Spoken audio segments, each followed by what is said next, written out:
lahat ng tawanan, lahat ng iyong all-time hits. Ang tanging huntahan ng Masang Lamaw. Number 1 sa Mega Manila, nationwide pa.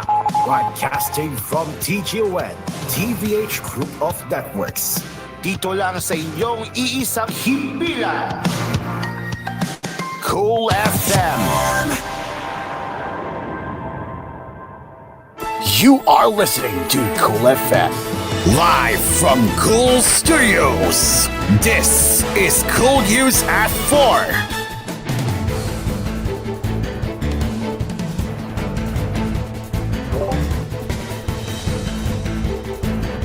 Good afternoon, and welcome to koolNews at 4. President Ferdinand Marcos Jr. is expected to follow up on his accomplishments and focus on enhancing programs under his administration in his third State of the Nation address, SONA, on Monday, House Speaker Martin Romualdez said on Sunday. He also assured Marcos that the House of Representatives is ready to act on any legislative priorities the Chief Executive will mention in his SONA. I expect the President to emphasize the importance of unity among all Filipinos, highlighting how collective efforts can lead to national progress. Furthermore, I anticipate a focus on the continued and immediate delivery of essential social services to ensure that the needs of the people are met promptly and effectively, Romualdez said. We're also looking forward to another year of follow-up on the successes and further build-ups on what we still have to continue in many programs of the Marcos administration, specifically ones that cover social amelioration benefits, he added. These speakers also said the SONA would set the tone for the legislative agenda. He said that they expect Marcos to propose new laws that seek to help citizens with economic development, healthcare, education, and infrastructure issues. So far, the lower chamber approved 17 priority measures Marcos mentioned during his last SONA. 5 of these priority measures have been enacted into law, namely the LGU Income Classification, Republic Act No. 11964, the Ease of Paying Taxes Act, Republic Act No. 11976, and the Taktak Pinoy Law, Republic Act No. 11981, Romualdez said.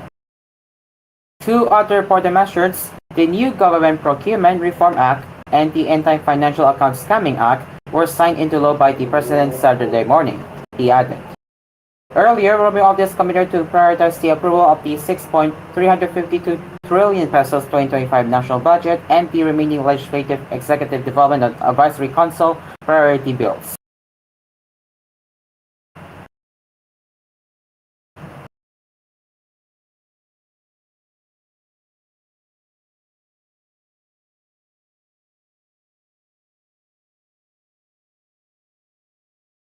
Although guests are President Ferdinand Marcos Jr.'s third State of the Nation address are prohibited from wearing outfits with political messages, Kabataan Party List Representative Raul Manuel on Sunday said he will be wearing a protest barong featuring a mural that symbolizes the hope of the new generation. According to Manuel, his outfit conveys an alternative future envisioned by Filipino youth as a toga hood in front.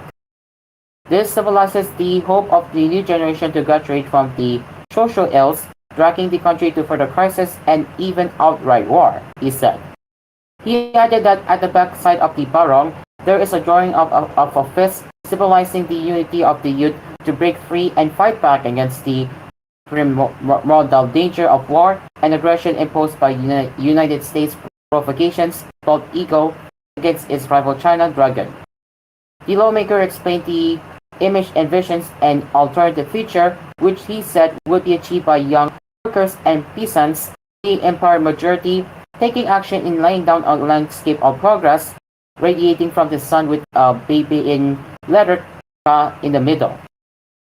The crowd future highlights crucial reforms such as genuine agrarian reform, national industrialization, nationalist, scientific, and progressive culture, equality, and peace. These are substantial social reforms advocated by the youth to bring about a real and new Philippines, he added. Last July 10, House Secretary General Recanel Velasco said guests wearing outfits with political messages would rather be barred from attending the event or asked to change. Velasco also said only media personnel wearing clothes with their company names would be allowed. ACT Teachers Party List Representative Franz Castro said the ban quote-unquote violates freedom of expression and should be opposed. Even so, we in the Makabayan bloc will still wear clothes that reflect the real grievance and demands of the people during SONA, she added.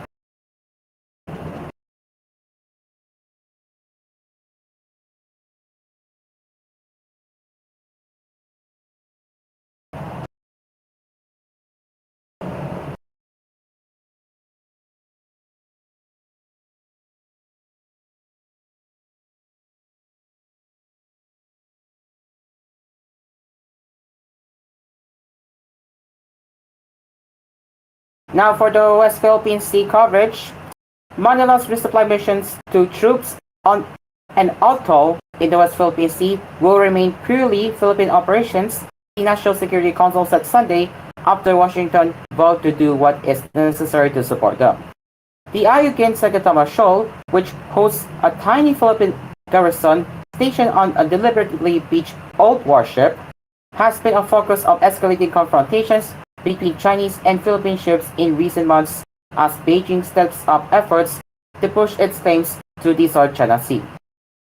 A Filipino sailor lost a thumb on the latest June 17 clash when Chinese Coast Guard members wielding knives, sticks, and an axe fought a Philippine Navy attempt to resupply its troops. As far as the RORE, or Rotation and Resupply Mission, is concerned, we're keeping it as a purely Philippine operation, utilizing Philippine ships, personnel, and leadership, National Security Council spokesman, Assistant Director General Jonathan Malaya told AFP. That may change depending on the guidance from top management, but that's the direction of our policy at present. Malaya's remarks came after White House National Security Advisor Jake Sullivan said the United States will do what is necessary, quote-unquote, to ensure the Philippines can continue to resupply its troops on the contested atoll. We will continue to support the Philippines and stand behind them as they take steps to be able to ensure that, Sullivan said during the Aspen Security Forum conference in Colorado. Malaya said the National Security Council appreciated the U.S. offer and the Philippines would continue consultations as treaty allies. Manila has a mutual defense pact with the United States, which requires both parties to come to the other's defense in case of an armed attack against vessels, aircraft, military, and Coast Guard anywhere in the Pacific theater, which Washington says includes the South China Sea. Beijing claims almost the entirety of the South China Sea, brushing aside competing claims from several Southeast Asian nations, including the Philippines, and an international ruling that instance has no legal basis. Ayungin Shoal lies about 200 kilometers or 120 miles from the western Philippine island of Palawan and more than 1,000 kilometers from China's nearest major landmass, Hainan Island. Filipino soldiers stationed on the shoal live on the crumbling PRP Sierra Madre and require frequent resupplies for food, water, and other necessities, as well as transport for personnel rotations. China deploys Coast Guard and other boats to patrol the waters around the shoal and has turned several reefs into artificial militarized islands.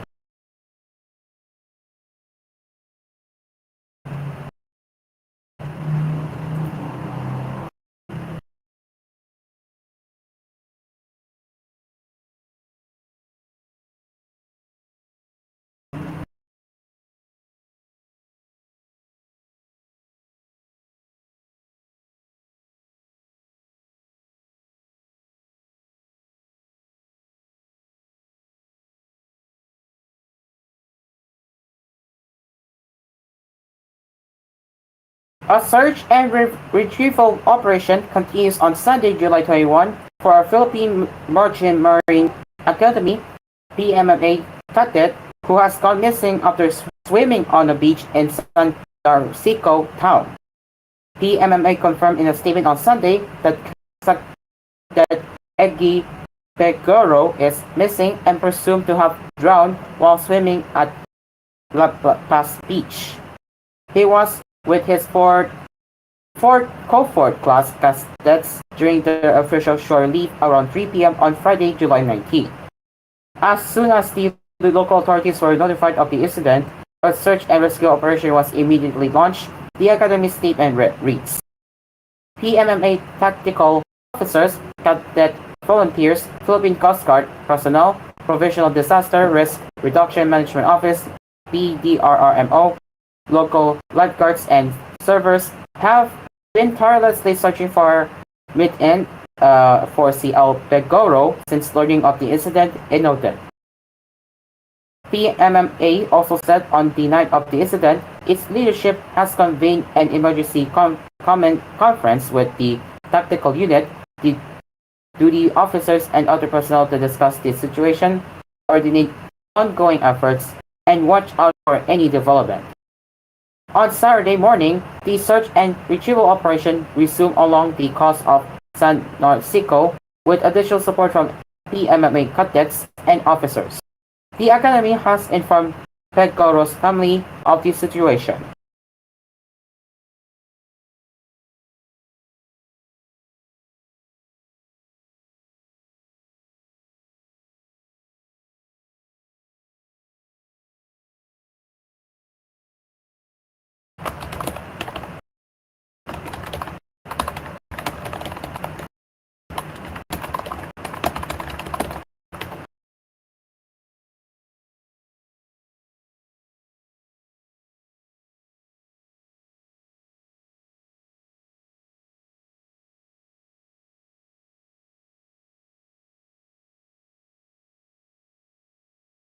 The Philippine Drug Enforcement Agency in Cagayan Valley seized 30 pieces of dried marijuana bricks for 3.6 million pesos in a bypass in this city, which is Guguegarao City, on Saturday, July 20. The report said Sunday, July 21 that at 2:20 p.m., state agents arrested a high-value target drug dealer whose name was concealed due to data privacy. The suspect reportedly yielded the marijuana bricks after receiving the undisclosed amount of brutal money from a PTA asset. Aside from the marijuana bricks, anti-drug agents also seized the suspect's mobile phone, which police said he used in his drug transactions. A case for violating the Comprehensive Dangerous Drugs Act of 2002 is being readied, the PTA added.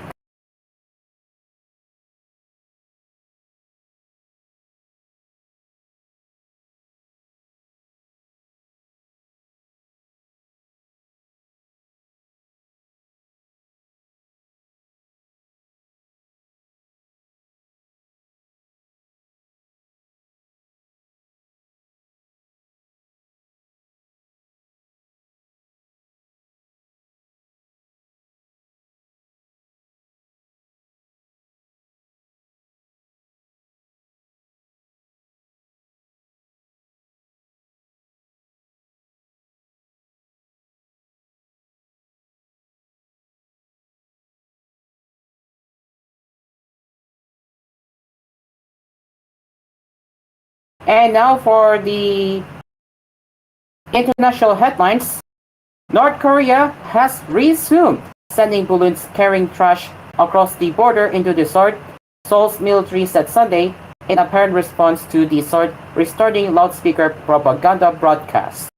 The two Koreas have engaged in a tit-for-tat balloon campaign, with the North sending nearly 2,000 trash-carrying balloons southward since May, saying it is retaliation for propaganda balloons launched by South Korean activists. The North is launching another batch of rubbish-carrying balloons, the Joint Chiefs of Staff said in a statement on Sunday, noting they were flying towards the northern part of Gyeonggi. Please report them to the military or police and refrain from direct contact with the objects. The latest batch of balloons comes 3 days after Seoul announced it had resumed loudspeaker propaganda broadcasts directed at North Korea. Seoul warned it will broaden the scope of such broadcasts if the North persists in sending the trash-carrying balloons, describing them as low-class actions, and noting that all responsibility lies squarely with the North Korean military. We can increase the number of broadcast speakers in the frontline areas if the North continues its provocations, a military official told Yonhap news agency on Saturday. The North's balloons have disrupted more than 100 flights carrying 10,000 passengers, a South Korean lawmaker said earlier this month. In response, Seoul has fully suspended a tension-reducing military agreement and announced in June that it was resuming propaganda broadcasts along the border. In addition to anti-Kim leaflets sent from the sort, isolated North Korea is extremely sensitive about its people gaining access to South Korean pop culture products, with a recent South Korean government report pointing to a 2022 case where a man was executed for a possession of content from the sort. The two Koreas remain technically at war because the 1952-53 conflict ended in an armistice, not a peace treaty. The propaganda broadcast, a tactic which dates back to the Korean War, infuriated Pyongyang, which previously threatened arbitrary strikes against Seoul's loudspeaker units. Prior to the latest propaganda broadcast, Seoul recently resumed live fire drills on border islands and near the demilitarized zone that divides the Korean peninsula. And South Korea's First Lady Kim Kyung-hee has been questioned over allegations of manipulation and grift involving a $2,200 luxury handbag, the prosecution said on Sunday. The questioning comes as the opposition calls for a special probe into the First Lady, who has been under scrutiny for accepting a deer bag in violation of government ethics rules and for her alleged role in a stock manipulation scheme. Prosecutors conducted face-to-face questioning of Kim on Saturday, the Seoul Central District Prosecutor's Office said in a statement. Hidden camera footage released last year appeared to show Kim accepting a $2,200 luxury designer handbag, an act that was later dubbed the Dior bag scandal by local papers.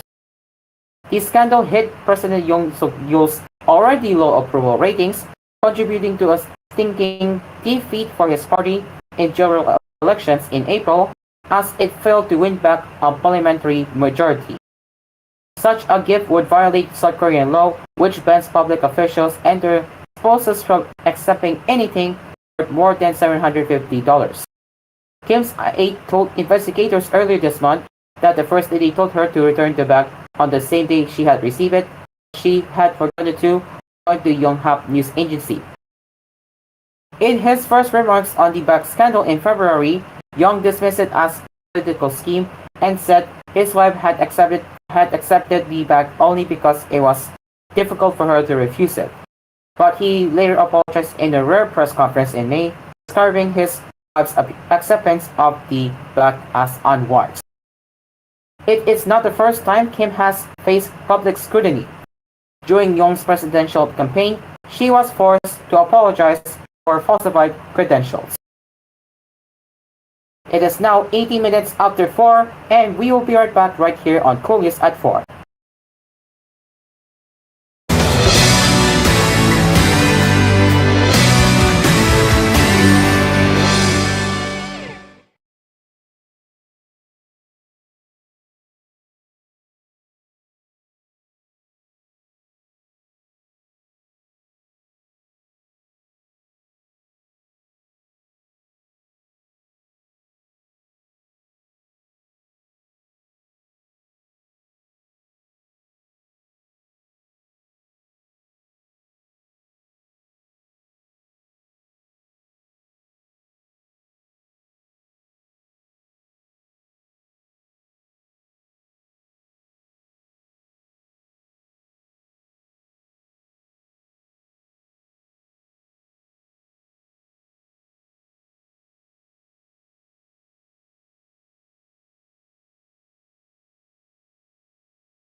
Welcome back.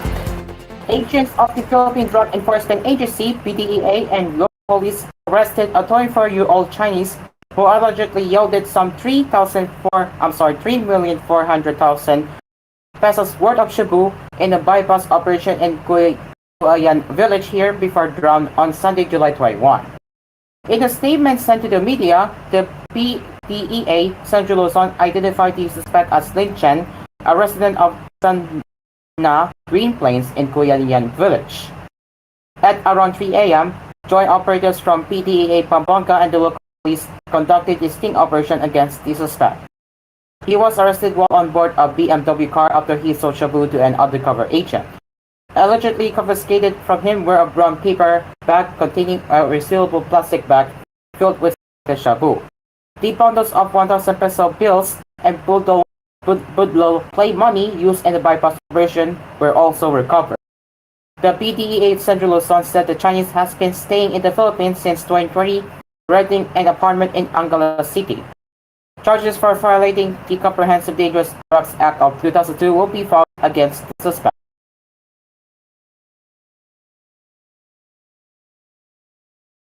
Oh, and I just want to inform the viewers right now that by 4:30 I'll be moving to my phone because I need to take care of my sister's food because she is hungry. So I hope you understand that.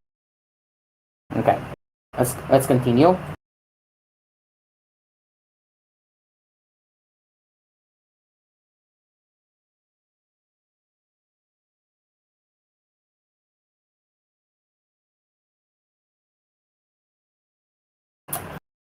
The use of a fake tax identification number (TIN card) is a criminal offense and is punishable with a fine of not less than 5,000 pesos and imprisonment of 6 months and 1 day to 6 years under Article 172 of the Revised Penal Code. J. Rosen Partazan of the Legal Division of the Bureau of Internal Revenue in Central Visayas, BIR-7, is urging those obsessed fake TIN cards immediately surrender these to their police to avoid arrest and the opposition of sanctions. To those who purchase these fraudulent and fake TIN cards through Marketplace, we strongly advise you to please surrender your fake TIN cards to the nearest revenue district offices, he said. Partazan made his appeal following the arrest of a woman from Talisay City who allegedly prints and sells fake beer tin cards and PhilHealth identification cards. Suspect Geraldine Dosa, age of 38, allegedly uses a fictitious name Natashiwa Anata to advertise and sell fraudulent cards online. Since April this year, BIR-7 noticed a growing number of individuals like Tusa who sell fake tin cards online for 180 pesos to 300 pesos each. In addition, they also monitored the use of fake tin cards to transact with their Central Visayas office. With this, they decided to already seek the assistance of the National Bureau of Investigation here, NBR-7, to identify and apprehend the makers and distributors of fake tin cards. Let this serve as a warning to those who are still engaged in this type of printing of fake tin cards that the Bureau, together with the NBR, continue to go after all of you, and there is nowhere you can go where the arms of the law will not be able to catch you, Partazan said.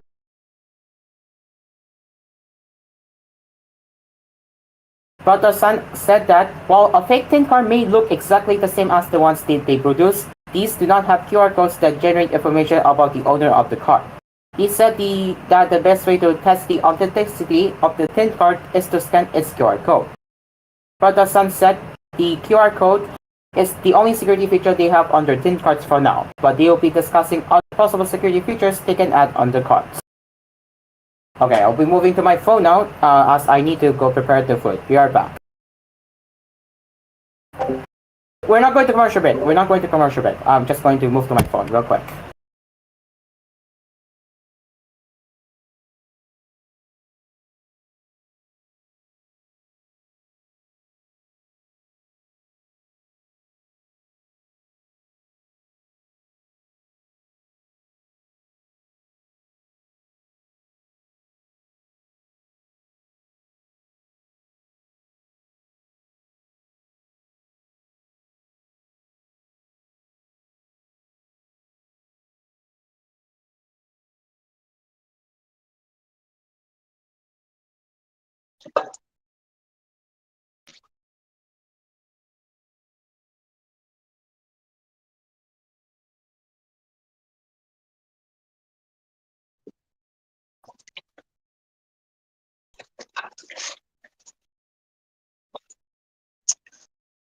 Lawyer Rednan Olovia, the NBI-7 director, said that many individuals go to intermediaries believing that they should save time. They would save time.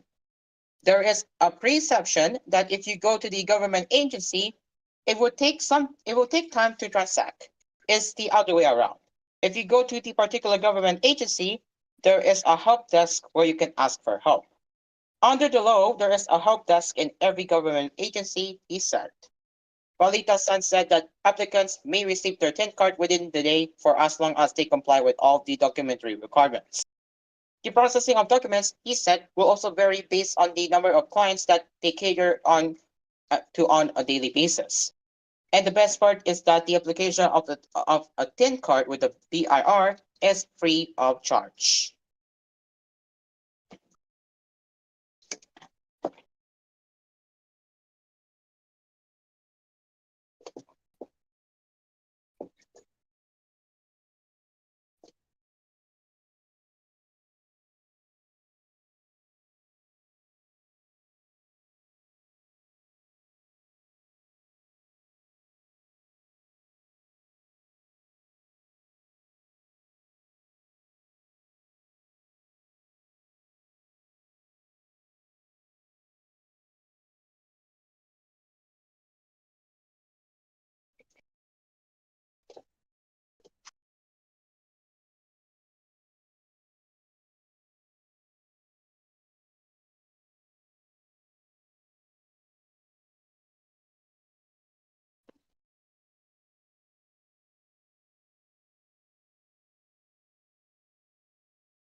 Continuing our headlines with international now,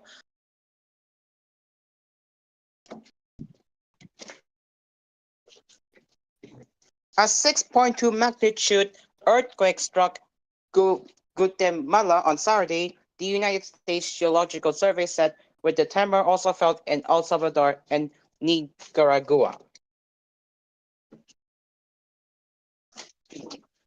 No casualties or damage were reported in the three countries.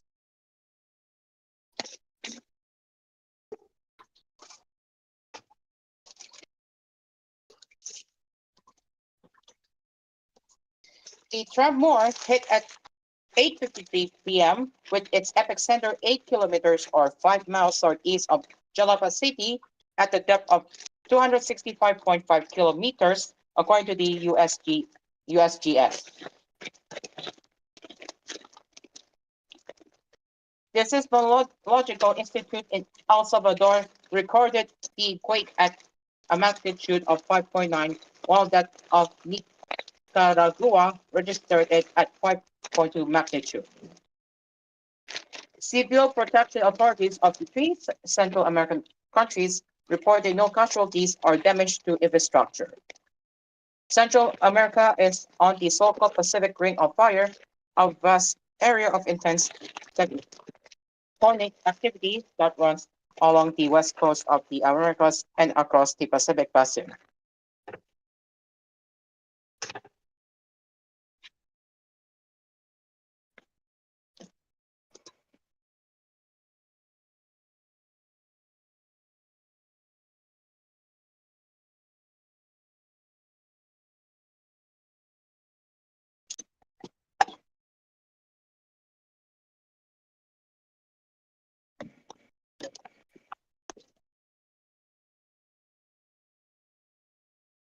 Hmm?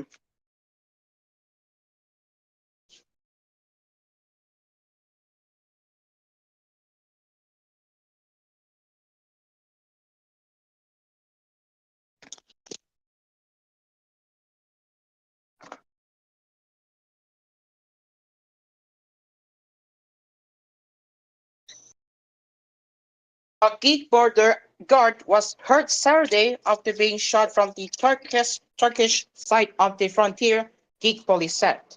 The border patrol took fire from outbound forces on the Turkish side near the town of Sufli, it said. The police in the statement said the incident occurred during an operation to prevent the illegal entry of migrants from Turkey. The guard was hospitalized. No detail was given on his condition. The Greek-Turkish border is a common entry point to smuggle migrants into Greece, a member of the European Union, particularly in the summer when the waters of the Evros River run low.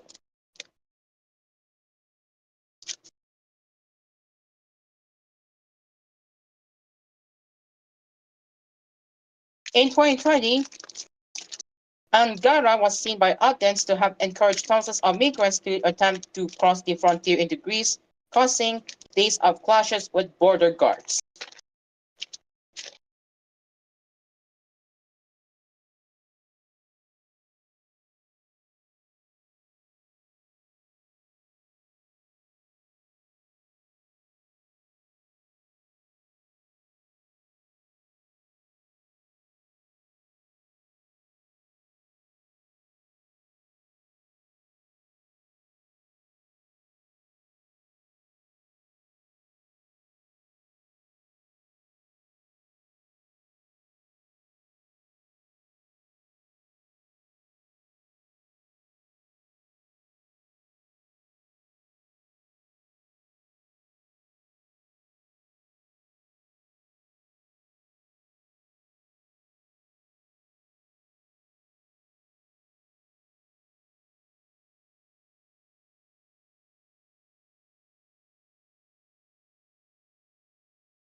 And Donald Trump's campaign released an update on the former president held Saturday, 1 week after he survived an attempted assassination at a rally in Butler, Pennsylvania. The memo from Texas Representative Ronnie Jackson, a special supporter who served as Trump's White House fiscal, offers new details on the nature of the GOP nominee's injuries and the treatment he received in the immediate aftermath of the attack. It is the most thorough accounting to date of the former president's condition since the night of the shooting, which also left one rally goer dead and injured two others.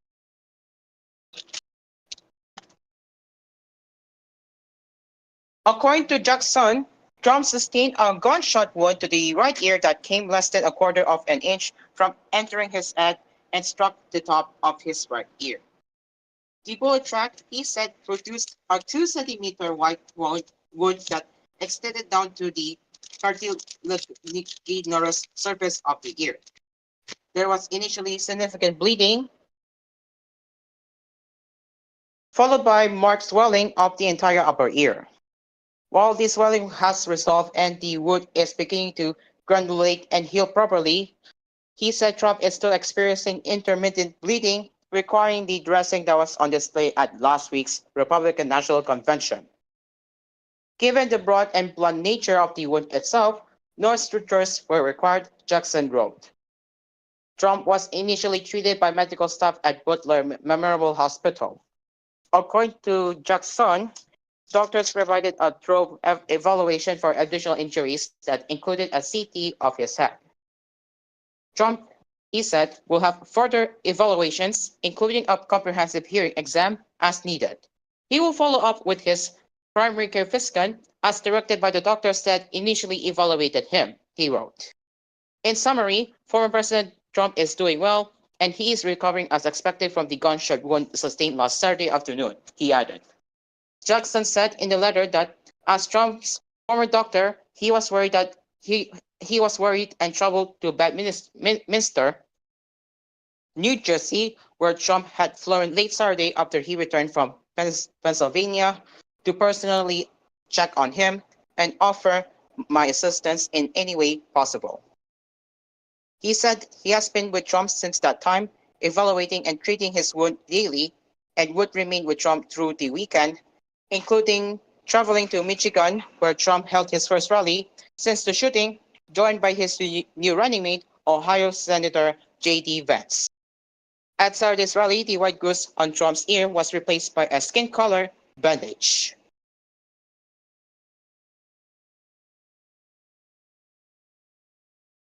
Jackson appears to be licensed to practice medicine in Florida, according to a state health department database.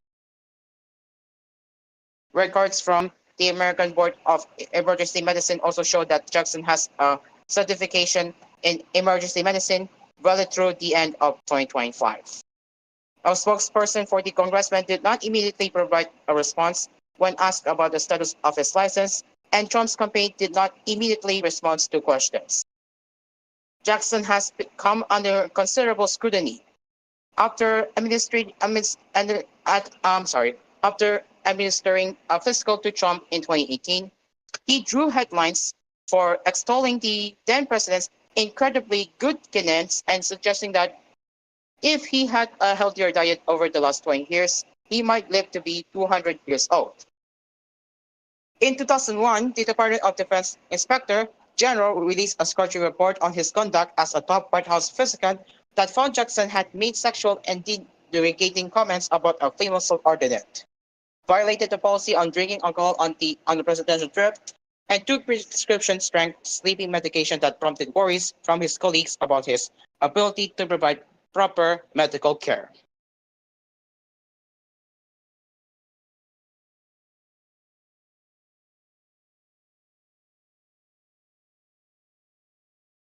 Jackson denied the allegations, claiming he was the victim of a political hit job because of his close ties to the former Republican president.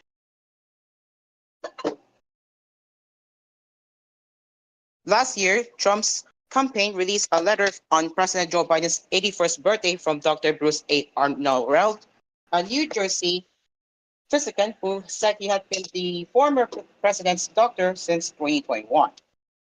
Trump's campaign and federal law enforcement had released little information on his condition or treatment in the days after the attack, declining to disclose medical records or hold briefings with the doctor who treated him at the hospital. After a would-be assassin shot and gravely wounded President Ronald Reagan in 1981, the Washington, D.C. hospital where he was treated gave regular, detailed public updates about his condition and treatment. Drabag Sorgan Sorani, who said he has been treating more patients with wounds from AR-15 style assault rifles, said the description in the letter was exactly in line with what you would expect from a bullet wound. While the indirect damage is still usually minor, he said the risk of extensive damage is greater than if another gun were used. If the bullet misses by your ear from a low caliber handgun, it's not a big deal. You get a headache or feel dizzy like a bad consumption, said Sarani, chief of trauma at George Washington Hospital in Washington, D.C. But if the bullet is from an assault rifle, the energy is bigger, broader, and you're more likely to develop bruises. He added, in Trump's case, he got very lucky. The majority of the energy was released in the air. If it had hit him in the head, we would be having a completely different conversation. We will stop here now as we need to go to commercial break. And it is now 15 minutes before 5 and koolNews at 4 will be right back.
Welcome back to Cool News at 4. Give us a second.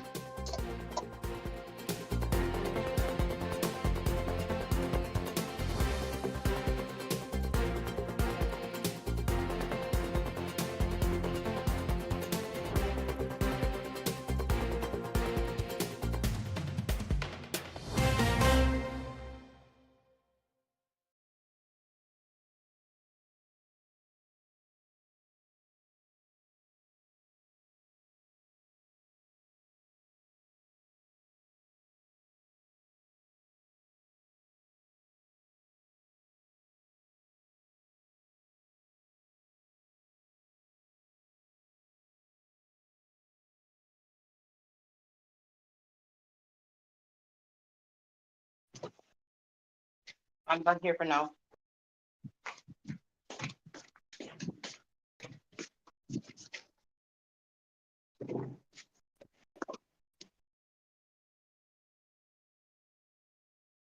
Okay, I am now back on my computer now. Let's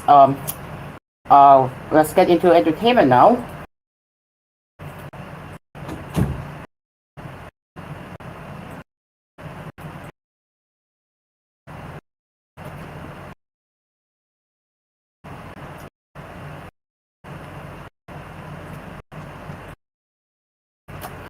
Thousands of workers at Disney's theme park and resort properties in California voted late Friday to authorize a potential strike as contract negotiations drag on over wages, sick leave, and other benefits.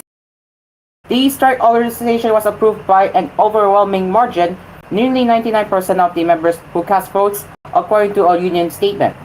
The election was held by a coalition of 4 unions, which represents 14,000 Disney ride operators, store clerks, custodians, candy makers, ticket takers, parking attendants, and other employees.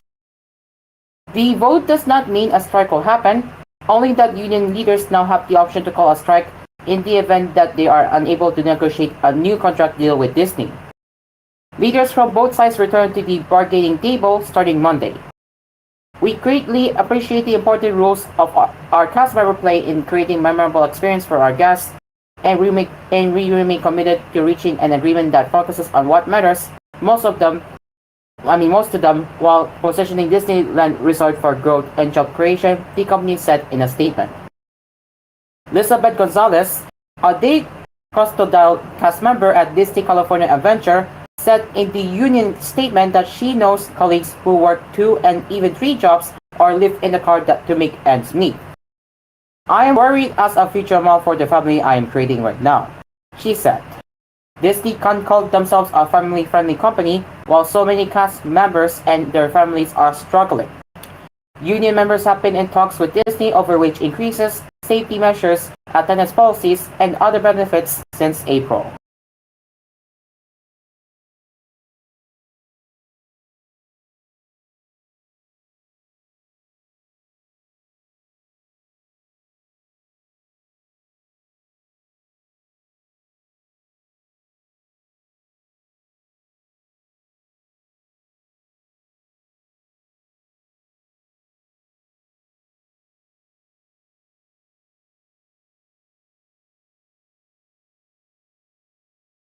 With less overall entries due to the shortened TV season, this year's Emmy nominations probably won't spark any contest campaigns. The folks at FX should be popping bottles through for a standout year with 93 nominations, including 25 notes for Shogun and 23 for The Bear. The nominations bring overdue acknowledgement for critical favorites like FX Reservation Dogs and What We Do in the Shadows and fresh competition, including Shogun actors Anna Sawai and Hirosuke Sanada. Lily Gladstone and Kali Reis became the first female indigenous actors to be nominated for Emmys, Gladstone for Under the Bridge and Reis for True Detective Bad Country. Reservation Dogs was nominated in the Best Community Series category for what is its final season. The Tay of Reservation Dogs will compete for lead actor in the comedy. The Emmy show will be held September 15 at the Peacock Theater in Los Angeles and air on AC.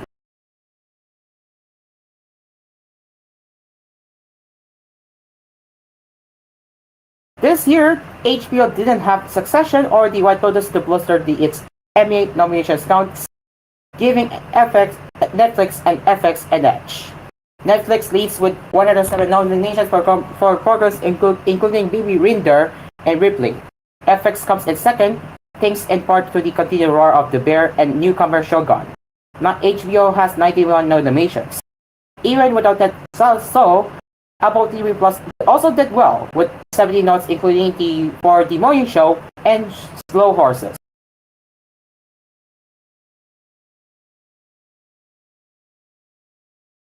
Hulu's Only Murders in the Building is a three-hander comedic mystery starring Steve Martin, Martin Short, and Selena Gomez. Until now, Emmy voters have acknowledged only Martin and Short in the Best Actor category. That changed Wednesday morning, with Gomez receiving a Best Actress nomination. She will compete against Quinta Brunson, Ayotte Ribéry, Maya Rudolph, and Jean Smart and Kristen Wiig.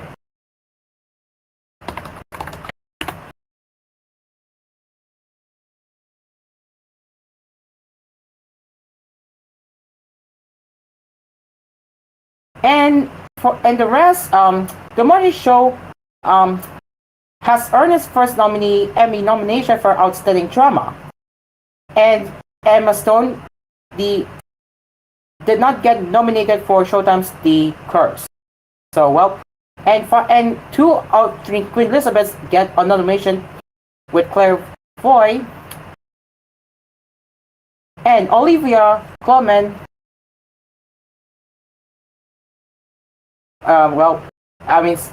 Stone are nominated for Best Actress, I think. But yeah, these are the Emmy nominations so far. Well, our time is up as we have to go now, and that will be it for Cool News at 4. As always, you can get in touch with us with an email at tvh.philippines.news@gmail.com. And we will be back later with Cool News at 6 and this prime time at 9. Until then, I am Aspir or Caro. Good afternoon.